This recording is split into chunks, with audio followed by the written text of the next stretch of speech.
लातूरच्या वैद्यकीय महाविद्यालय व रुग्णालय इथे MRI आणि CT स्कॅन 2.5 वर्षापासून बंद आहे।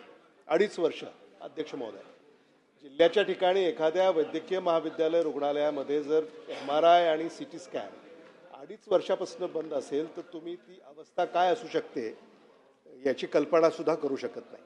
आणि म्हणून मंत्री महोदयांना माझी अशी विनंती आहे की आम्हाला असं कळतंय की MRI आणि CT स्कॅन मशीन आता हे खाजगी भागीदारीद्वारे ते आता घेण्याचं विभागानं ठरवलेलं आहे, तर त्यामध्ये किती सत्यता आहे आणि असं करण्याचं कारण काय? विभागाकडे काही निधी नाही आहे का?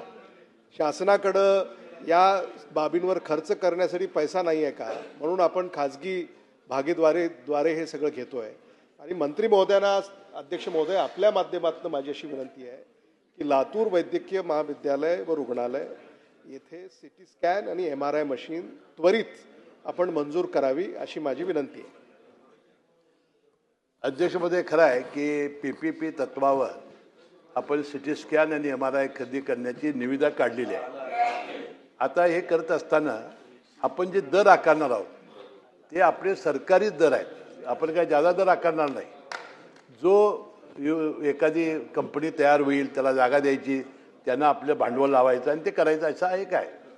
परंतु मी सन्मान्य सदस्यांना सांगतो, हे जर झालं नाही तर आपल्या शासकीय याच्यातून लातूरचं 2 महिन्याच्या आत आपण MRI आणि मंत्री महोदय, सन्मान्य उपमुख्यमंत्री महोदय, या संदर्भात मला वाटतं शासनाने गंभीर दखल घ्यायची गरज आहे। आपल्याकडे फायनान्स पण आहे।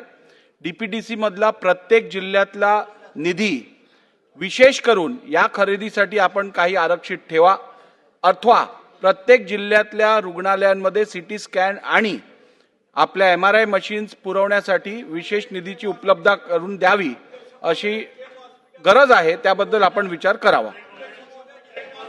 अध्यक्ष महोदय, हा जनतेचा आरोग्याचा महत्त्वाचा प्रश्न आहे, सर्वसामान्य माणसाच्या दृष्टीने महत्त्वाचा आहे।